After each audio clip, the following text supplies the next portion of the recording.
Day of the IDEAs Pre-G20 Conference highlighted how U.S. financial dominance leaves the Global South exposed.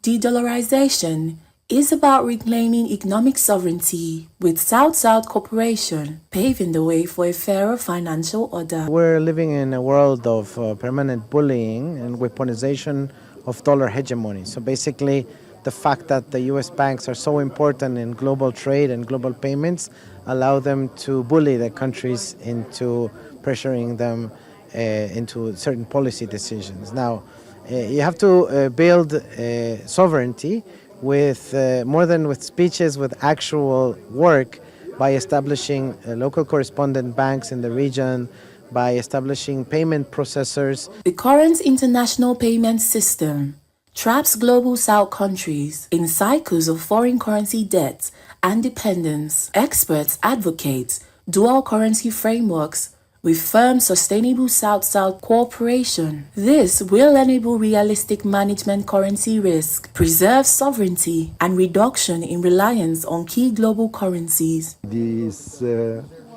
radical change in monetary economics, and especially you need a reform allowing for the creation of a true system of international payment, while allowing countries to preserve their monetary sovereignty, which is absolutely determinant for them.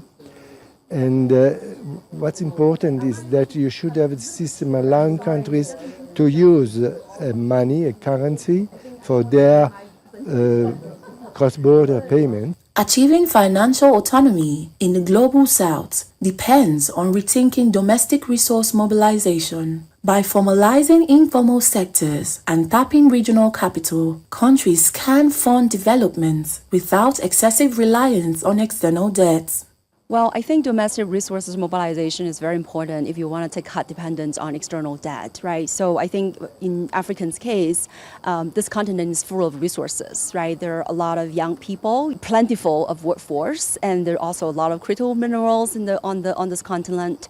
So I think there are a lot of resources that the continent can utilize for their own domestic growth. For the Global South to break free from cycles of debt and dependence, countries must take control of their financial futures. The path forward demands bold reforms and collective action so that economic growth benefits entire populations and nations in the Global South can claim their rightful place in a fairer, more resilient financial system worldwide. In Johannesburg for News Central, I am Juliet Rowland.